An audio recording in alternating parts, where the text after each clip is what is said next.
Lesson number 5. 1. Many. How are you, friends?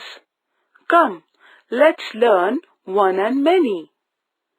While going or coming to school, at one side of road, one girl is walking, and at the other side of the road, many people standing.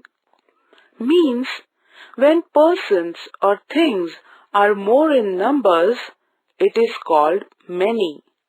Like in your class, your teacher is one, and there are many students. See this picture. At one side there is one brush, and on the other side there are many brushes. In the picture, girl holding one flower, and many flowers in shop. Now you must understood how to recognize one and many.